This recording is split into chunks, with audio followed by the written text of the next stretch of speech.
What is up, Mets fans? Welcome back to another episode of the Mets'd podcast. A little delayed. We enjoyed Labor Day. We didn't want to drop one on Monday morning for you guys. So we're going to talk about the horrible, terrible, awful Marlins series, as well as game one of the series against the Detroit Tigers, which was pretty good. I mean, pretty good. There was some stuff to talk about, but mostly going to be a narrative episode. We're not going to go deep into every single game. There's not a play-by-play box score looking at for this one, just because there's 5 games. We have a lot to talk about on this. So let's get going into it quickly. Of course, make sure you are following us on all our social media at Mets'd on Twitter, Instagram, and TikTok. Subscribe to the Mets'd Podcast YouTube channel if you have not yet done so. And if you are listening to us, Apple Podcasts, Spotify, Google, drop us a rating, drop us a review, download, and subscribe. James, I know you got the Ohio State Red on. Big weekend for the boys football-wise. Otherwise, how we feeling? This is a weird one where we have so much to talk about, but can't talk too much about it. I think this is the most time that we've spent between Mets'd in-season podcast since we started the show 5 years ago now, which kind of feels weird, but just so happened that it was the holiday weekend.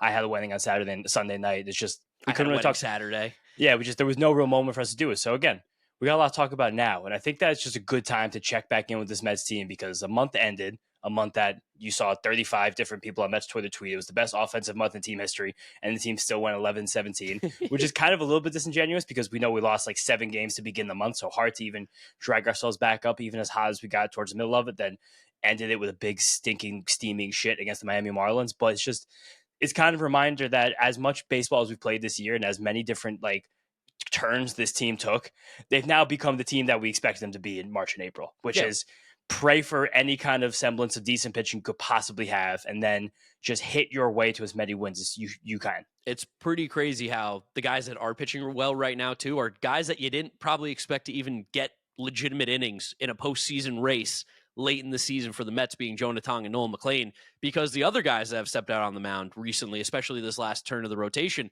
have been pretty horrible. I mean, Peterson looked terrible. Kodai is crazy cooked right now, and Manaea, I don't know how he recovers right now this season to turn it around, because I don't see a way out for either him or Kodai right now, which is kind of terrifying.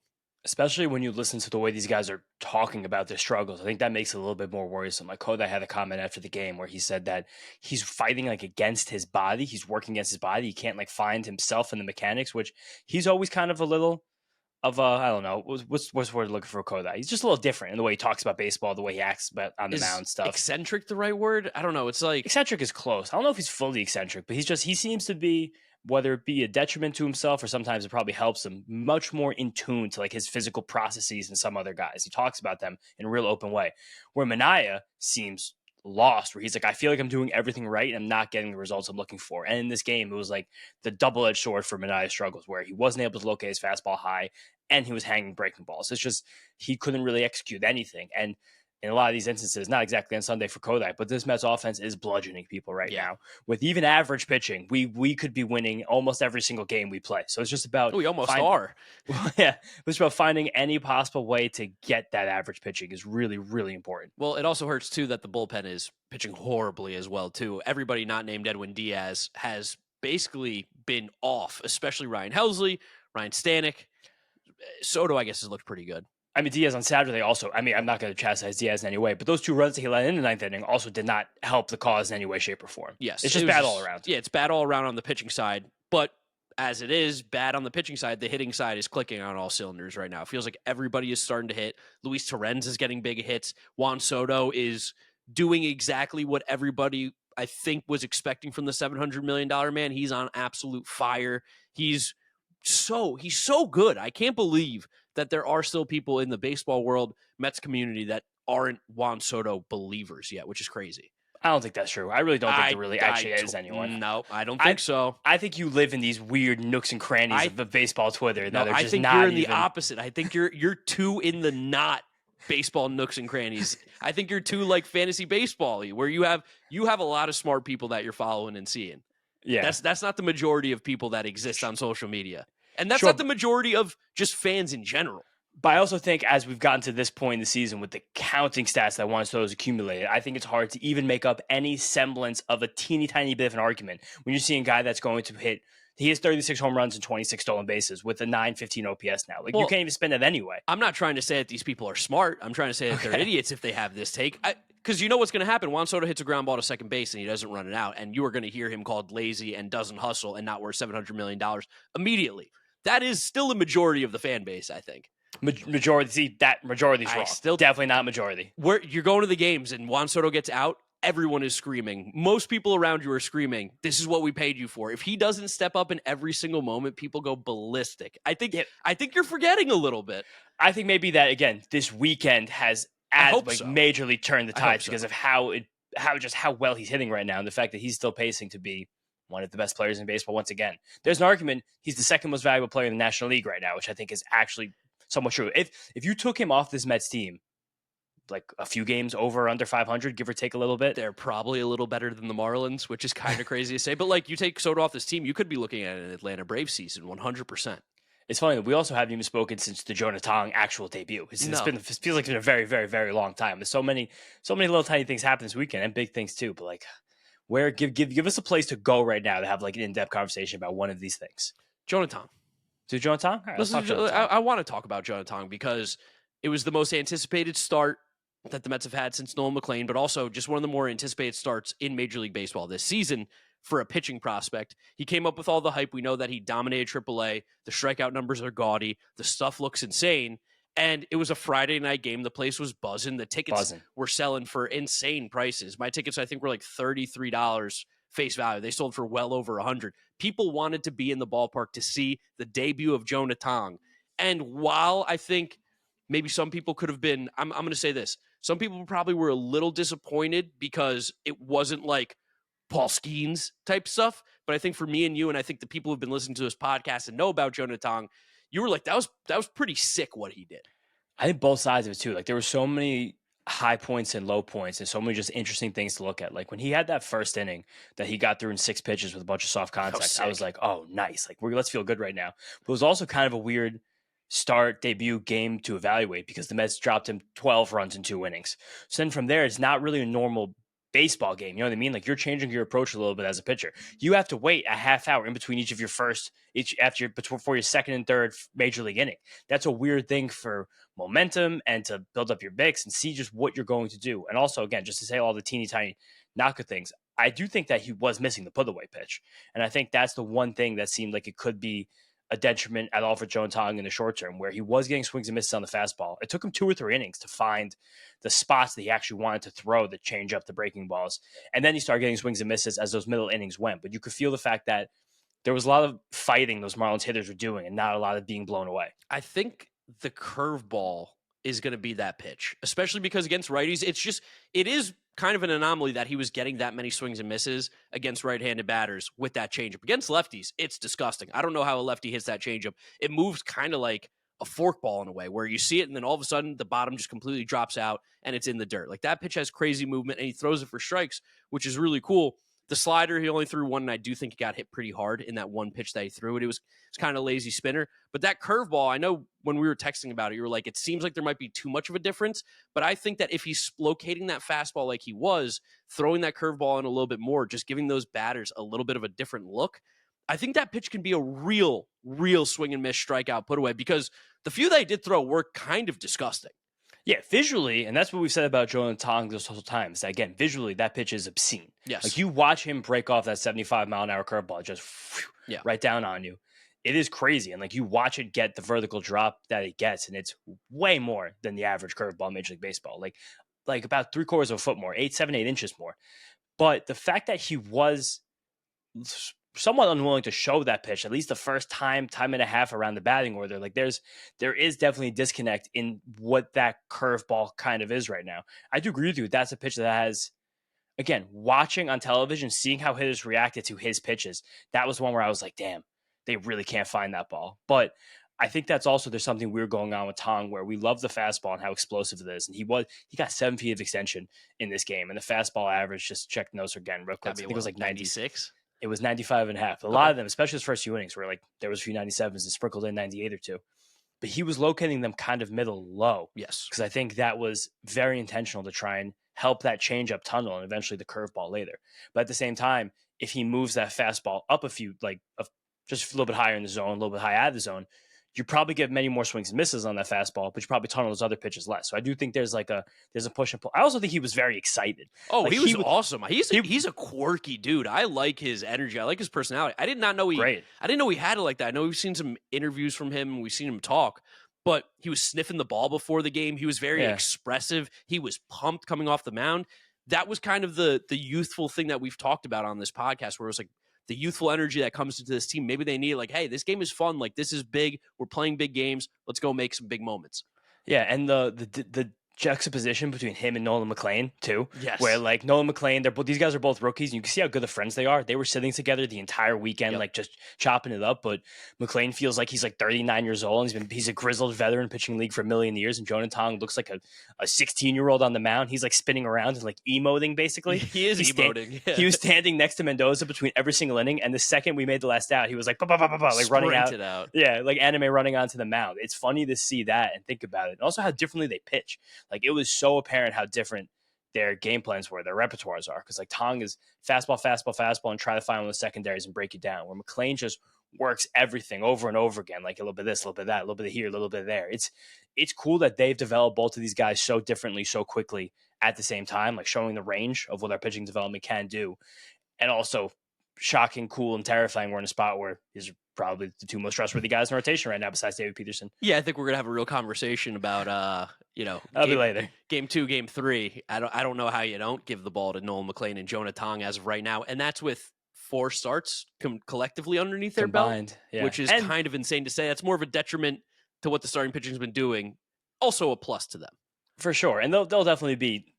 These guys will have to take some lumps at some point this month. These as rookies, there's too much. Because again, while Tong was missing that real swing and miss stuff, not really swing and miss stuff, but just not really showing any of that real put away nature, they couldn't square him up for shit. Nope. They didn't put one barrel on the baseball. He was all over the strike zone. He didn't walk about it. That to me is some of the most impressive stuff for a pitcher of his youth and his lack of experience. And the fact that also he seems like he's someone that would be susceptible to a lot of hard hit balls and a lot of deep fly balls. But just the way that fastball moves, the way it jumps on these hitters.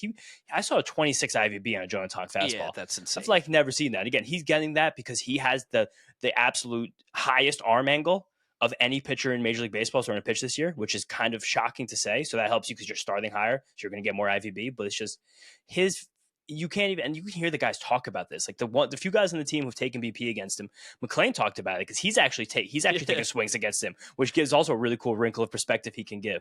But it's just you don't see any pitches like this ever. And just having that, however everything else develops, is kind of cake, and it'll all come in time because he can afford himself that time with that incredible fastball. Game on. Week 1 starts now, and every touchdown brings you closer to a payout with DraftKings Sportsbook, an official sports betting partner of the NFL. This isn't just football. It's first touchdown fireworks, anytime TD rushes, and live bets that ride with every momentum shift. At DraftKings, every play is your next shot to win. New customers, this one's for you. Bet just $5 and get $300 in bonus bets instantly. Plus, grab over $200 off NFL Sunday Ticket from YouTube and YouTube TV. Your season starts now. Download the DraftKings Sportsbook app and use code FOUL. That's code FOUL to get $300 in bonus bets instantly when you place your first bet of $5 or more. Plus, over $200 off NFL Sunday Ticket from YouTube and YouTube TV. In partnership with DraftKings, the crown is yours. Gambling problem? Call 1-800-GAMBLER. In New York, call 877-8-HOPE-NY or text HOPE-NY at 467-369. In Connecticut, help is available for problem gambling. Call 888-789-7777 or visit ccpg.org. Please play responsibly. On behalf of Boot Hill Casino and Resort in Kansas, 21 and over. Age and eligibility varies by jurisdiction. Void in Ontario. Bonus bets expire 7 days after issuance. For additional terms and responsible gaming resources, see dkng.co/audio. Yeah, I'm really excited to see Jonah Tong's next start. I mean, he's obviously going to be in this Friday rotation. night against the Reds. Going to be huge. I know, it's going to be huge in huge. Cincinnati. I mean, keep getting some soft contact, please, Jonah Tong, but really impressed.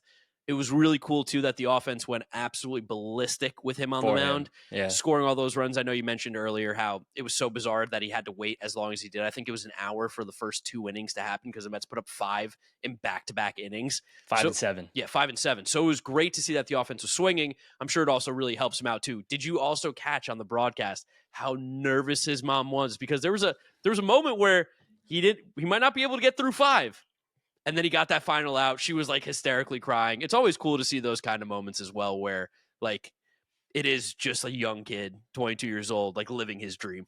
That was serious grit. The Yeah. fact that Francisco Lindor is one of the most short-handed guys in baseball, like makes the error behind you, especially in a game where you get 12 runs in 2 innings. I don't care like how deep into the future of baseball we go and how analytically driven we get. You're the starting pitcher. Like I'm getting a win. Gotta Like, go 5. You're never taking me off this mound before I qualify for this win in my first start. So the fact that he did get put up against the wall and had to fight his way through that inning and get that final swing and miss that he needed, it was cool to see him be able to put his head down and do that, because it has been so easy for him. He's dealt with such little adversity on the baseball field over the last few years.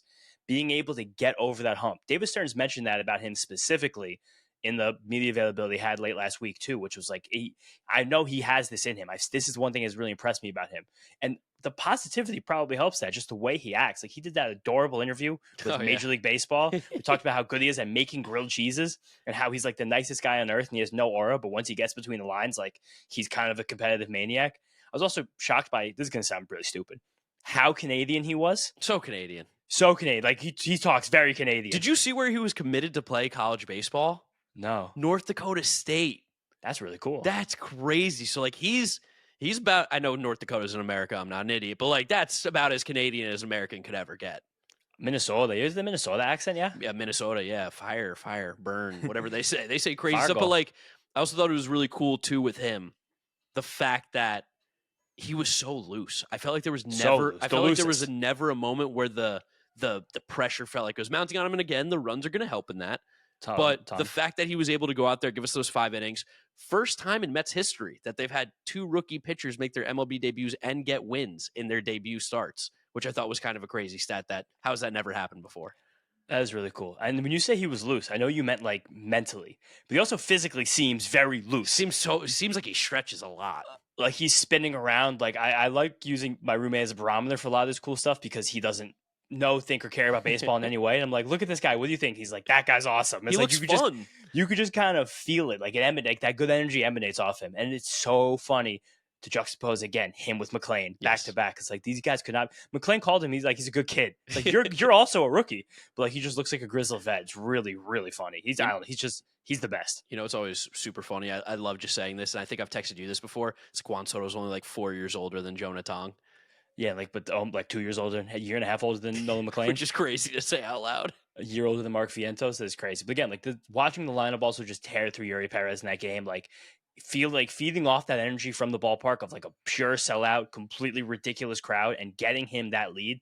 That was a very cool, like worthwhile moment. Seeing again, it feels different now that the way these last couple games this series went, but just like Soto, Alonso, Vientos, Nimmo, 2 homers, just absolutely nonstop attacking the baseball. Tyrone Taylor had a great game. Like Luis Torrance hit the late homer off the position player. Like it's just absolutely going ballistic on these guys is cool because we know that, again, Slime kind of has to do that moving forward if we want to get to where we want to get. Which they are doing right now. They're swinging the bats Mostly. well. I know there's been a couple games like Sandy shut us down, but I mean, I feel like we all saw that coming a mile away. That's what Sandy Alcantara does to us. But we smoked Charlie Morton. It feels like we're the bad pitchers earlier in the season that we'd be like, how can we not score minus Bryce Elder? We've been smacking these guys around, which is good to see because this offense is good. We know this is a good offensive team. Jeff McNeil playing well. Nimmo hitting better, like you mentioned. Pete's been heating up, which is really big. Lindor, still, like everybody is playing well. And again, shout out Mark Vientos too. Still playing really good baseball, which is big to see. Marte as well. Beatty's gotten a little bit colder with the bat, but still putting together mostly good at bats. Watching the Sandy game actually gave me a little different feeling.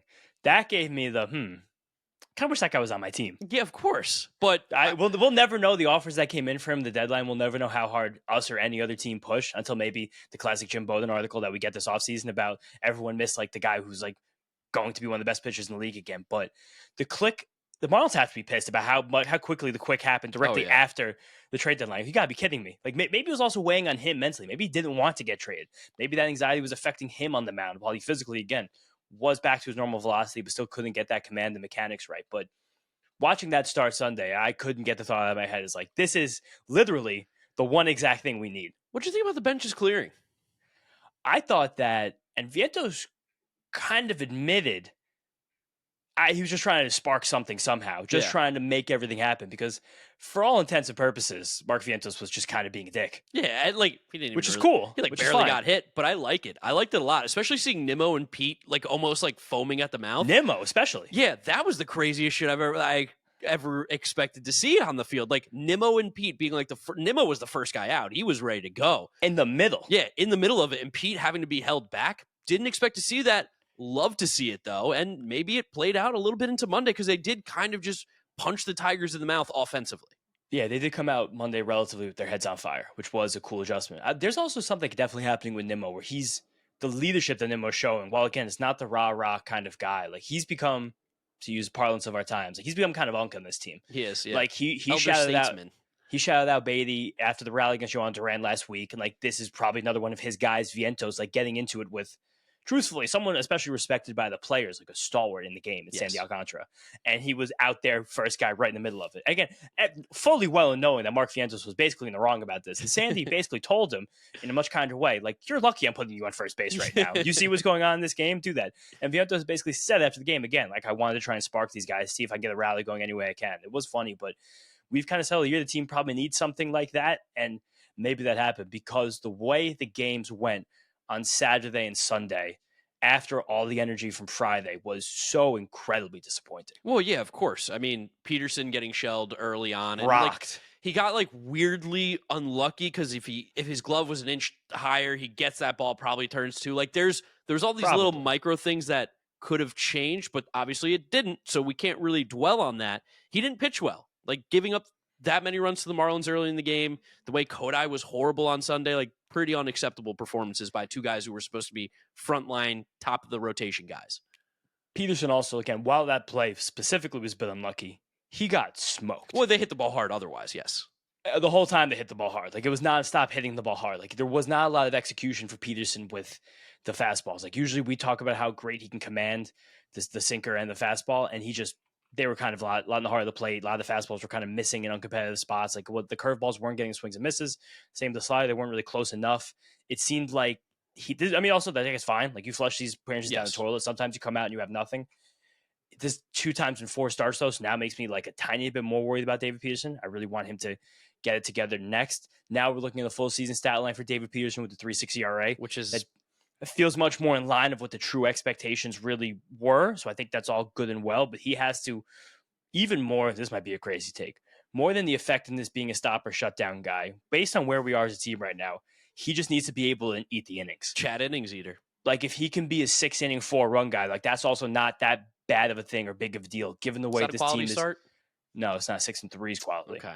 But it's just, again, it's the innings to me are as important as the runs he's allowing. Because he can't be 8. 8's bad. Well, going up there and giving up 5 off the bat, horrible. Then coming out for that 3rd inning and just getting, again, lit up. It's like that. Putting yourself in a hole like that sucks. The fact that Mets scored runs in each of the first 4 innings of this game and we're still trailing. It's hard to dig yourself out of that hole. And I do commend them for digging themselves out of that hole. It's just they got in one too many holes to dig themselves out of. And that was the most frustrating thing. Because when McNeil hits that triple to start at the bottom of the 7th after Tyler Rogers, who keeps giving up these real dinky, annoying runs. It's kind of so dinky. It's so annoying. He's like, I can understand if someone was upset with him because he is giving up runs. But you watch and you're like, he made the right pitch. He did everything he was supposed to. He got soft contact. It was too soft of contact. So, I mean, the guy who scored that winning a go-ahead run, Augustine Ramirez, your boy, who you spoke so eloquently about heading into the series. I said nothing about him on this podcast. There's no Maybe proof. It was elsewhere then. Maybe it was elsewhere. It was elsewhere. There's no proof. Elsewhere. I stand by what I say about Augustine Ramirez. He is going to do this. He was everywhere this series. He is, and he's the worst catcher I've ever watched. If you put him at the DH position, he's what? How many home runs are going to hit you in a season? 28. Cool, dude. 28 home runs from the DH position. Maybe. I don't know. He's played 120 games this year, has 20 home runs. Yeah, so I think that lines up somewhat closely to 28 I just said. 700 OPS plus at 97. I don't know. I understand. As a rookie, yeah, try to cut the guy some slack. He hits the ball hard. I get it. Let's say he smoked his single, but then then it was like the dinks and everything else, all the other places. That's how they wind up getting the run. So it is frustrating, but then you still, again, like this kind of more of a basketball analogy where you spend so much time coming back in a game that you don't have enough left to actually go ahead, because even McNeil just getting that really ridiculous triple to start the 8th and then not being able to bring him home. I was just like, oh man, still coming off the high of the Ohio State win, finding a way to just be frustrated with the Mets watching this as it happened. It was a game that you wish they pull out, because if they do, and also based on how many runs you scored and who was pitching for you, should win. the entire series and the entire week just feels so much different. Same goes back to the game we're just very conveniently forgetting on Thursday, which might have been the worst game the Mets played all season. Yeah, I really didn't want to mention it because it was so bad, and it's like 5 days ago now, where I'm just like, hey, we forgot. Let's forget about that one. I don't really want to talk about it at all because that was disturbing to watch. Sadly, there's something that this team kind of does sometimes, though, where you get really hot and then the focus is gone for just a bit too long, and then you have to rein yourselves back in. But it did feel like Friday was like the push to get that ball rolling again.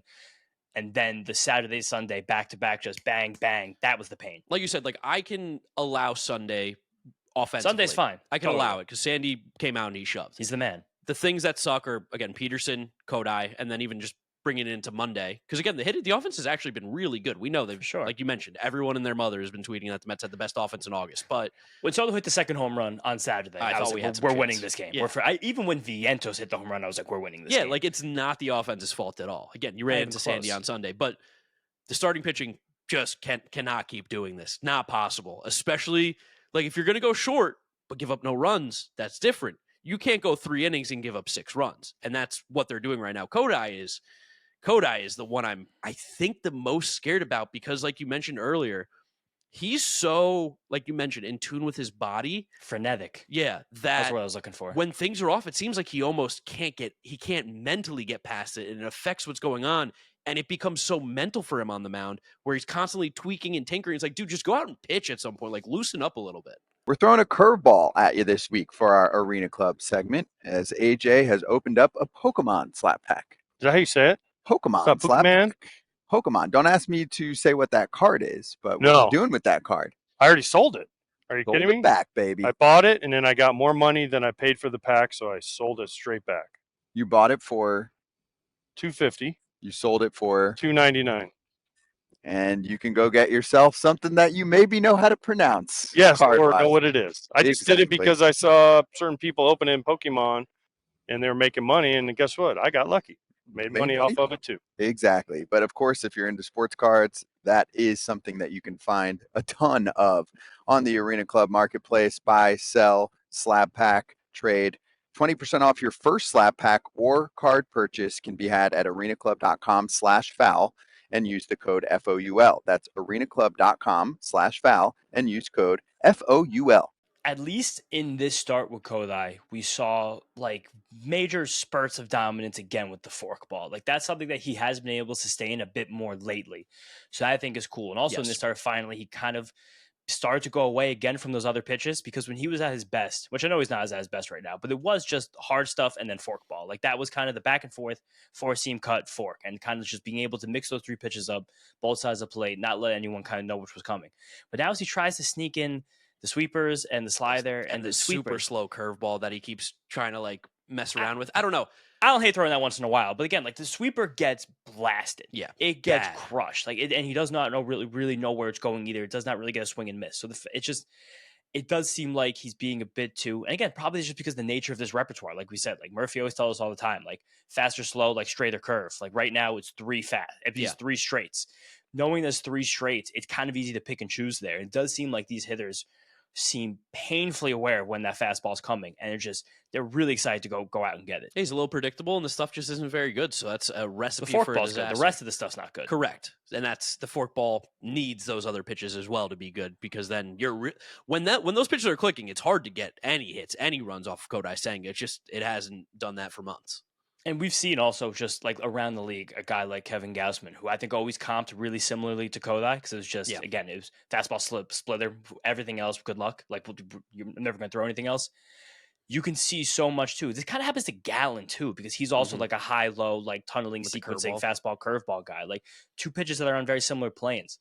That's why it's kind of cool that Tong now has that changeup with that fade on it. But it's especially when he's not hitting especially spots with the cutter. Like the cutter was so good at getting him out of trouble, being the soft contact pitch on the edges. Now it's just here's a fastball down the middle and a cutter that kind of missed. And it's just he doesn't look comfortable. The team doesn't look comfortable with him. Carlos Mendoza is throwing him, not shade, but not giving him a vote of confidence either. Like at least Manaea, kind of a prelude to something else I want to talk about. Kind of serendipitous for playing the Tigers right now. I don't know if I tell Sean Manaea, like, go give me 60 pitches. Like, Sean Manaea will give me a crazy good 60 pitches. Yes. I don't think Kodai Senga could do that right I now. don't know if he's mentally able to do that. It seems like a lot of the game for him is so mental and finicky. And It's for everybody. It is for everybody, but like specifically him. Like if he doesn't go out and feel great mentally, it's like he can't get past that. Remember the comments from spring training Yeah. that he felt good, but he didn't feel good, so he wasn't ready to do things yet. Yeah, Like bizarre. Like it does seem like maybe he is thinking about this stuff too much. I think he is, man. I think he is. It's just like at some point he has to go out there and pitch, which is also probably a little bit different than a lot of the other guys on his team, where it's like maybe think a little bit more about what's going on. Like try and tighten up a little bit. One of those guys being Sean Manaea, who I think needs to maybe take a little deeper look at what's going on and try and figure out what's going wrong rather than being like, I feel great. I don't know why this is happening. While we're saying all of these things about Kodai, I also do want to tell people that the way that the Mets community seemed to turn on him of late, there's people again like these are like the bottom of the depths of hell of Mets Twitter. Derelicts? Yes, they're like cut him, DFA, Yeah, can't see him on his crazy. team next year. The contract's a disaster. He's making like 13 mil. It's free.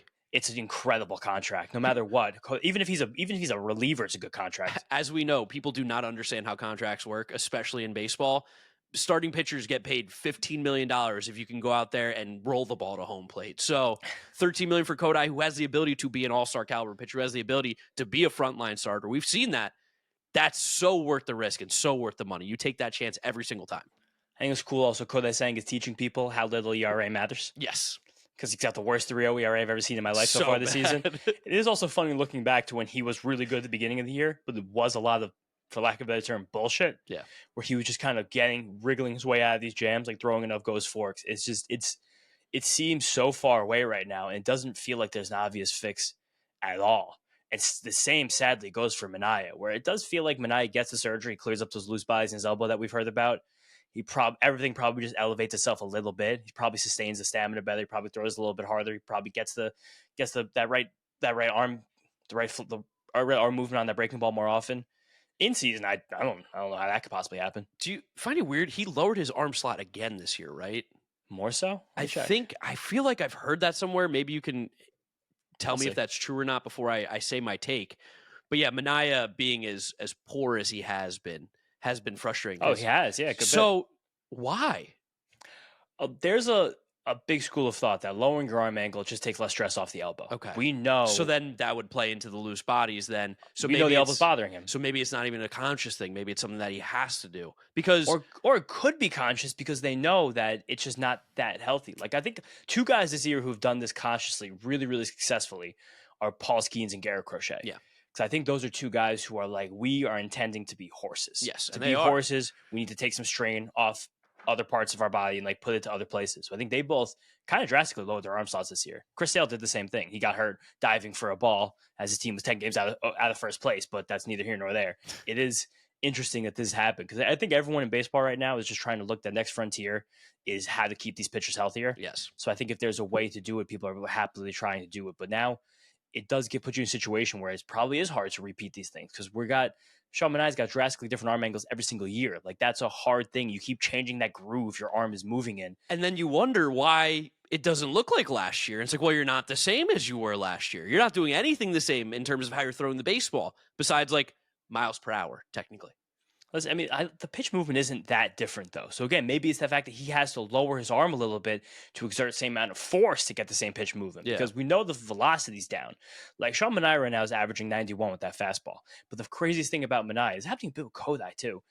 It's just, and I say this every episode, but it's these crazy gradients of velocity. Like, there's always a moment in these games where Sean Manaea loses it and it's gone. Yeah. Bang. Because he just can't throw hard anymore. So, again, that kind of plays into this lowering the arm slot and still getting similar pitch movement coming from a slightly lower spot. But again, that's probably an exertion thing where he knows to get that effort to get to that same spot of the way he was able to throw it last year. He has to try a little harder. If he tries a little harder, it's going to hurt the elbow a little bit more. You drop down a little bit. Yeah, I don't know. It's bizarre. Who are you more concerned about? Give me a 1, 2, 3. Peterson, Manaea, Kodai, and I mean, should we throw Clay Holmes in there too? I don't know. Everything we say about Clay Holmes is still the exact same thing. I The know. whole time it's the same guy. It's kind of hilarious how Clay Holmes continues to do the exact same thing every single start. Like that start on Thursday, he got so failed by his defense and a Yes. bunch of dinks and dunks. And this is the Clay Holmes thing. I don't really love watching his starts Oh, I in hate terms it. of like my rankings of pitcher watchability in Major League Baseball. Clay Holmes is behind 95% of the league right now. It's an ugly not start. a fun watch. If you're a fan of a different baseball team and you want to watch the Mets, I would advise you to avoid the Clay Holmes days. Pick any other day, watch this team. But there's no concern because he's the same dude still. Yeah. And it's definitely Kodai, Manaea, and a lot of space than Peterson. Okay, that's fair. Because again, the Mets probably do have a window where you're getting McGill back probably this week. Brandon Sproat seems like he's coming up imminently. It's just he didn't get called up with the September guys because he just threw 7 innings. You don't want to put him on the roster and not use him. It seems like we got a window here to do some Tiger shit where you have a couple of these anchors on the ends of this rotation, and then like other guys are just going out there to pitch. No, it is And true. You just go pitch. They have to. I think that's probably the best way, especially Like when 2 days a week. while the Mets still have a nice, okay lead right now over the Reds for that last wild card spot. Because truthfully, that's really the only thing I'm concerned about right now is just making the playoffs. Absolutely. I don't think the NL East is really in reach anymore after you lose 3 or 4 to the Marlins like that. Nah. But we have to make sure we're executing still. And like as much as we would love to get Sean Manaea and Kodai right and make sure that these guys can go deeper into games and be those pitchers we hope they can be in the postseason, got to win the baseball games. And if them pushing it and going longer into the games is going to give us less of a chance to win, we should not be trying to do that. And literally, especially because Manaea, it happens. It's the same thing every time. Although the beginning of the game sucked too today, but today the beginning of the game was worse, but it wasn't as bad as the end of the game correct. was. Well, yeah, that was despicable. That was hard really to bad. watch. I mean, Jahmai Jones' first pitch of the game takes him 4:30. You're like, this is not going to be a good start, but it was literally exactly because I have it on Statcast. It was the 42nd fastball, 43rd fastball he threw in this game, which was about the 65th pitch. Yeah, over every time. And then you see him inch up and try and get the velocity back, but then he loses everything else, and it's just like. There has to be some other plan learn? But again, like I think that Manaea puts this pressure on himself because he knows the contract he has. You know he's a leader in this team. Like he's been hanging out with Tong like every single day. Like he has an aura in this clubhouse, and he wants to live up to that. So I understand from a competitor's standpoint wanting to give your team what you think you owe your team. Yes, but at the same time, this probably has to be a conversation that happens with all the people involved. Be like, hey, Sean. Look at this right here, right here, right here, you right got here, 65 right here, good right pitches. here, right here.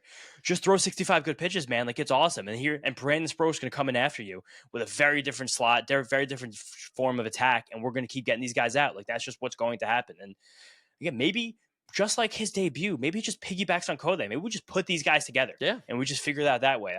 They both looked really good in that start. Oh no, he piggybacked on Clay Holmes that game. Kodai just came back that weekend. Well, he could piggyback on Clay Holmes. Why not? A great piggyback on Clay Holmes. Clay Holmes throws up here. Sean Manaea throws down here. That'd be an awesome way to change up the hitters. It works for both of them too because Manaea righties are going to mash him right now in the current version that he's in, and lefties are going to mash Clay Holmes like they have. So it's like. Being able to be like, okay, Manaea starts this game, you're going to get all righties in the lineup. Oh, here comes Clay Holmes. If they're going to want to get those left-handed bats, and they're going to have to make substitutions, and then all of a sudden you start playing matchups games. That's like fun baseball in the most chaotic way. And we have this set right now where we're playing all these games without an off day in a row, like going all the way back to Atlanta last week, or going back to Washington the week before that. After the Seattle Williamsport game. That was our last off day for a minute, if I'm remembering our schedule correctly. Once this ends, we get off days and the season's over. Yeah. So it's kind of like, especially just getting through this next week, especially playing the two teams that you're most competitive with right now for literal playoff seeding position, especially even getting the Padres coming in town next week. You should start to treat these a little bit like playoff games, at least until you have the cushion that means you clinch. And with that being said, it's probably even just mentally getting these guys ready for the shorter outings. Like that's something that I think just would really benefit this team.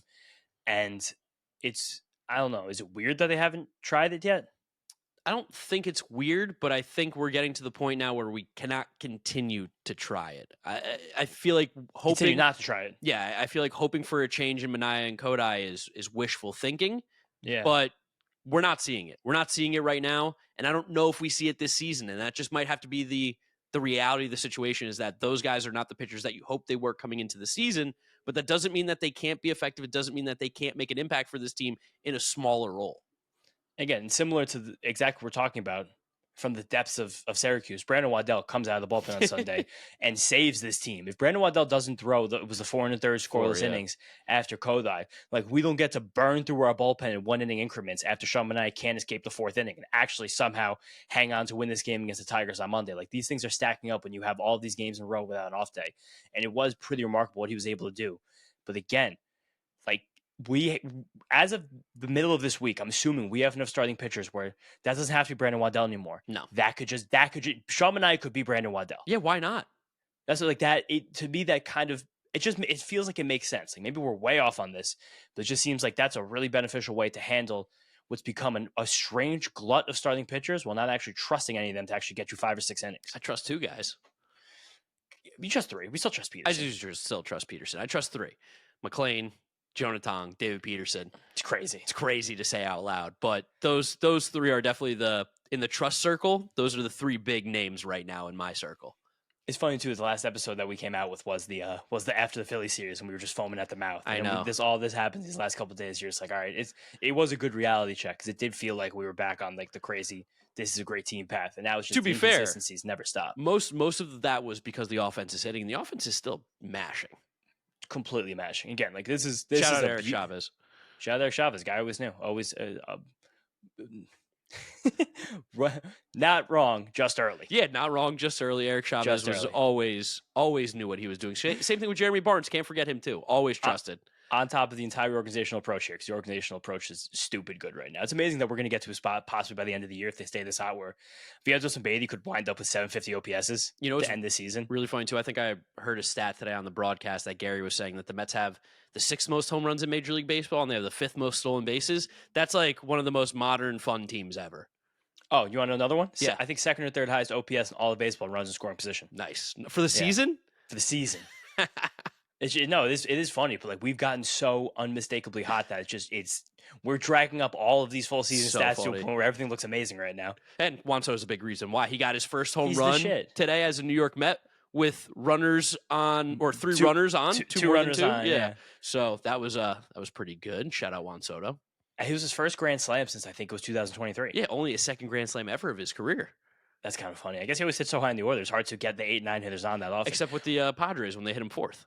Yeah, quick also shout out Luis Torrens. Luis Torrens been hitting really well. Obviously plays great defense. We know been hitting. Takes a beating every single game. Yeah, he gets hit with more foul balls and everything than any catcher I've ever seen. Like imagine if Francisco Alvarez got hit with the balls that he did. Knowing how soft Francisco Alvarez's bones are. Like Francisco Alvarez is still out there taking batting practice, trying to come back. Oh, I love him. On one hand, a strained UCL and a thumb ligament, on the other hand, a broken pinky. Like it's remarkable how hard he's trying to come back right now. But there was a moment where Torrens got hurt. Back-to-back plays, Torrens couldn't jump up and catch the Ryan Stanek, the highest slider I've ever seen thrown. So bad. Keith was absolutely chastising the one knee down position for catchers. How about next pitch? What? I was saying, how about Ryan Stanek throw a strike? How about don't throw a slider that's supposed to be in the dirt well above the catcher's head? I think he's probably just going to be cut for Sprout this week, but we'll cross that bridge when we get to it. But the next pitch, Luis Torrens gets nailed right in the middle of his calf. Yeah. And that's not like a moment where you get hurt. Like once I saw it hit the meaty spot of the calf, not the bone, I was like, he's not injured. But that hurt so fucking badly. Oh, right now catching he's that in foul ball excruciating pain in his directly, hotel bed. like seeing the big black bruise in the middle of your calf for the next week and a half. You're just like, this is the worst thing I've ever felt. That's you get in the shower, you're like, oh my God, why did this have to happen? I see on the notes. Could kind of put a bow on all the games here. My dad's comments about Stearns in big market. I got to know what that means. Oh, okay. Forgot about that one. This was me and my dad were just galaxy braining today. Have a nice time Labor Day at the Shiano family pool. So I think a lot of people pretend that David Stearns kind of, I don't know how to phrase this, can't handle the big market, doesn't do the big market well enough because he still tries to live like kind of below the average player's salary, trying to find his diamonds in the rough, this, that, the other thing. My dad had the reverse take. My dad thinks that there's been a little bit of inhibition thrown to the wind now that David Stearns in the big market. You can kind of see it with the way the edges of this roster have come out, specifically the signings this offseason that I think one people loved and one people hated at the beginning. But as of right now, we're not getting much from either of these guys. And it's the $38 million combined to Frankie Montas and Sean Manaea. Yes. Where if David Stearns is still in small market Milwaukee, not signing him. He's not giving either of those contracts out. He's spending that money still well below, trying to build up guys on waivers, trying to do all that nonsense. But the fact that he was like, yeah, sure, let me buy some innings. You know what I mean? It may have crowded the rotation to a point with lack of production that he would not have done if he was still using the small market mentality. I can totally buy that take. I think Great take. I think that's a great take. Well done, Mr. Shiano. Well done. Always does. Well done. Always Doesn't has miss. great takes. No, but it was funny. So I also wanted to do a few media marvels this episode. There's one I really want to do, but I think we'll save it maybe for a little later in the season. Yeah. And it was because it was the original media marvel. It was for Buster Olney because in last April he said that the Mets wouldn't compete anytime soon, and the farm system had no high level pitching prospects. We've gotten to the end of that. Yes, I think that it's we're over. getting to a good spot there. But I'm going to wait for probably a more marquee moment to really pipe in some old audio, show some. Might get his own really, episode. It might be the Buster Olney Memorial Media Marvel, because that was, if you guys go back, that was the first Media Marvel we ever did. That was the reason I invented the segment, was when he wrote that in an article. But I want to do another one, and it's for Jack McMullen. Jack is a good burgeoning baseball personality. He's the Marlins radio guy. He's part of the Just Baseball community. Aaron is a dog. They do good content over there. But he put up a video before the game. I believe it was on Saturday, because Marlins were in town. He's announcing the radio games. He goes and sits in all the way in the upper deck, the back row of Citi Field in the outfield upper deck, and he does a pan. Hard to believe they sell this seat. And I think it was somewhat complimentary of the Mets, because the Mets do sell out a bunch of games. But that was I think a crazy take, being shocked that you could sell like the last seat in the house. Yeah, it was weird. It was like one of those where I'm like, did he do this on purpose? Did he know this was going to get this kind of reaction, or is he surprised by the amount of people dunking on him? Because in one regard, I think what was getting missed, to be his devil's advocate here, is that because where you're sitting, the scoreboard does hang in front of you, like the out of town scoreboard hangs in front of you, but you actually still see the entire game. The only thing that scoreboard is blocking is actually seeing across from you to see the other stands, to see the rest of the people sitting in the upper deck. But for that seat, for that spot, it's not nearly as bad of a view as there are in other seats at Citi Field, on the field level. In other stadiums, you're sitting in front of columns where you can't literally watch the game. Yankee Stadium, the $1 billion stadium, where if you sit in certain spots in center field, Mohegan Sun completely blocked you out, and you couldn't see half of the field. Like, it's the worst seat in the stadium, sure. Like, but it's the upper decks in left field. What did you expect? I think that was him kind of being like, this is cool that the Mets sell these seats. Like the fact that this is a team, especially being a Miami guy, being a Marlins guy, being like, I can't even comprehend when you're announcing those Marlins games, seats like that being filled up. Unless you're at the World Baseball Classic, yeah. Yeah, literally. Then you can actually pack that place in, because baseball people want to see. But I did think that was a very funny moment, being like, wow, imagine a seat in the upper deck. Like this is so foreign to me. I've sat around there for some playoff games. It's like, for sure, that's, you want to be in the stadium. You want to be there for the vibes. Citi Field is rocking, which is one thing that Mets fans keep on keeping on, is that place is packed nonstop. And also, I saw a lot of replies too, like, that's the cheapest ticket. I'll buy that. I'll walk around and I'll find somewhere else to watch the game, which is totally true. Again, I think commending the Mets for being like, wow, they can actually sell this ticket, because the exact wording of the tweet was, hard to believe they sell this seat. Fair. You know what I mean? Like, literally, again. But could that be taken as hard to believe they sell? Like, seems like too nice of a guy. I know, he is a very nice guy. That's why it's like, I don't even like media marveling him. He's a very nice guy. This is the most like friendly media marvel ever. It was just like, damn, what the fuck was this tweet? Yeah, it was just because I think a lot of Mets fans took it like, hey, fuck you. But I don't think that was at all the intention of this in any way, shape, or form. But at the same time, it is funny, the shock of a Marlins person being like, wow, imagine they can sell this seat. Also really cool to see someone like in the content world become like a play-by-play announcer. That's like something we don't see a crossover much of. Yeah, very, very cool for that. And again, Just Baseball, great content. Aaron's prospect list, incredible. Oh, yeah. Jack, good radio announcer. But that's what caught me really off guard that day, where I was like, what? What's he talking about? Yeah. Like, what's he talking about right now? I was like, because my receptors are up. I was like, are you talking shit? You talking shit about the Mets? You say anything about Citi Field? Fucking Marlins fan? Nah. I don't think it was, though. So again, I think it was funny to see about that. But that was the 5 games here. That was the Marlins series plus a little bit of the Tigers. Any other small directions you want to go? Any other narrative things that you don't think we've discussed deep enough here? I'm really trying to think. It's hard when you have this many games. I don't know how people do like a weekly podcast. I feel like I'm out of the loop because I haven't talked about every single game in depth since the last time you guys heard from us. Yeah, we didn't mention Chris Stavinsky's incredible performance over the weekend, too. Chris Stavinsky's the man. He continues to only pitch well when he gets called up to this team. I think he just deserves a spot. It is funny, though. I think we're just going to... What? What do you think about the Phillies getting Walker Buehler? That'll be the last thing I want to talk about, because the Mets definitely had a chance, because the Phillies would have a worse waiver than the Mets right now. Yeah. I would have given him a look, I think. I don't know. I think that... Is he that cooked? Based on what we know data-wise, I think he's that cooked. I know my guy Rob has the take that he was just definitely using sticky stuff last year, And I know our foul territory guys echoed that take, not knowing it, but like they were referencing that could have been possible at the end of last season. We also know through conversations that we've had with pitchers that the last few games that he pitched, the wind was in his face, which is why his IVB numbers were off the fucking charts in those games. Because with the wind in the face, the ball going, you actually get Headwind. a lot of headwind for IVB, which is kind of crazy. I don't know. That was that playoff game where I was watching him and Severino exchange 21-inch IVB fastballs. I was like, what the fuck's going on right now? How is this going on? These guys don't do that shit. Was I teleported to 2019? I don't know. Happening? I would have taken a flyer on him just because, especially knowing that, like, I don't know, Ryan Stanek has a spot in this bullpen right now. Like, there's. I think we know that Ryan Stanek's spot is going to Brandon Sproat any second. Has to be. Or and also, like, is that Hageman and Waddell's spot technically? Probably though. But I mean, one of those guys will go to McGill, and then you keep one of them up because then McGill and Sproat are optionable. God, you know what I mean? Be great bullpen arms. God.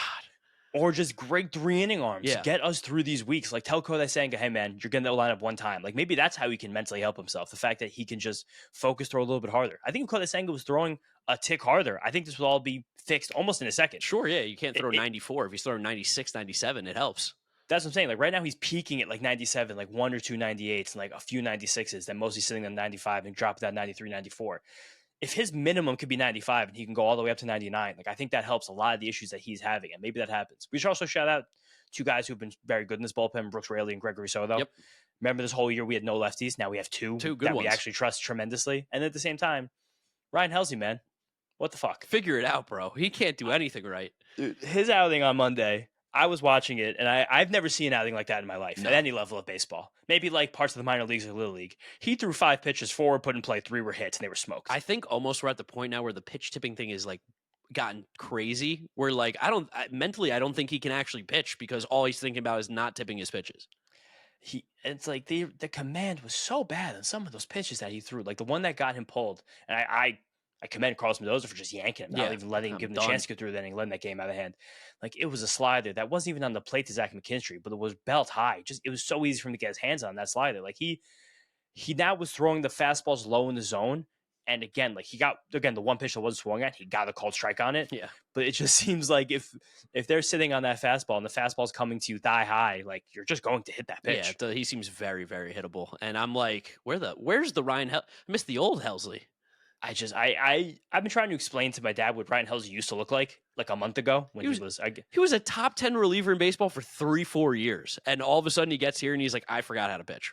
Can't do anything. It's literally the inverse Addison Reed. Like this is a classic Mets lore thing that we're going to talk about for a long time. But it was it's really disappointing to watch this happen over and over again because as much length as we need from guys in this bullpen, the fact that he just can't even get out. No. It puts everybody at disadvantage. Like you have to pull in Brooks Raley early. He has to go through an up down, which is not a Brooks Raley thing. Gives up a run after the up down, and thankfully Edwin Diaz can clean up the mess and just still be completely disgusting. But it's same with Stanek. Like Stanek technically didn't give up a run today, but he did let that inherited runner score because he threw a slider 30 feet above home plate. Like it's a pain to watch some of these guys. Yeah, they're struggling, but hopefully things turn around. We got anything else to talk about here, or we will catch you guys pretty much after I can just tell you guys who's pitching the next 2 games. Tiger Series. Might as well. Yeah, sure. Might as well do that. We're here. Technically, a series preview for the series already began. So Tuesday, 6:40 start time. Be ready for the 6:40 start time on Tuesday. Nolan McLean versus Sawyer Gibson Long. Ooh, love that guy. What's his deal? I feel like the fantasy, like Nick Pollock loves Sawyer Gibson Long, right? Yes. Why do you think Nick Pollock loves Sawyer Gibson Long? Good name. Mustache. Okay. Extension. 7.5 extension feet. King. Okay. Crazy extension and really good command of multiple pitches. Sawyer Gibson Long was also. He's one of those guys, like, I got weapons for both sides of the plate. Like, I'm ready to go. I got a fastball, a sinker, a changeup, a cutter, a slider. Like, I'm got 3 things at least I'm mixing to each side of the guy. I'm releasing the ball right in front of your face. Like, and he's good command. Sawyer Gibson Long is just a solid pitcher. Also, Mercer College. Huh. Florida. Beat Duke that time? Yeah, I do. Yeah. I was a Duke fan then. There you go. And then Wednesday matinee, 1:10. Clay Holmes versus Casey Mize. We have a 1:10 game. We have an early podcast. Isn't Incredible. So excited for that one. But yeah, Clay Holmes versus Casey Mize. That's going to be a fun one. Hey, I mean, Tigers, 180 games. It's a good baseball team. Glad we took the first one. Let's win the series. Keep on moving from there. Otherwise, I think that's... Well, we have Frankie Peppers? We got Frankie. It's going to be weird timing because it was right after the Marlins game ended. So I am curious about Frankie's tenor right here. But let's see what we got. Let's see what Frankie's got. It was 4:27 p.m. on Sunday. So it might have even been before the last pitch was thrown. Let's see. Here's Frankie. Gentlemen, this is Frankie Peppers. How you doing?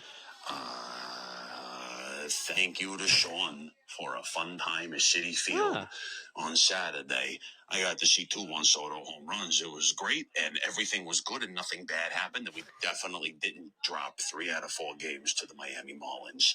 We definitely didn't do that. Everything is bright. Everything is good. Our pitching is perfect all the way through.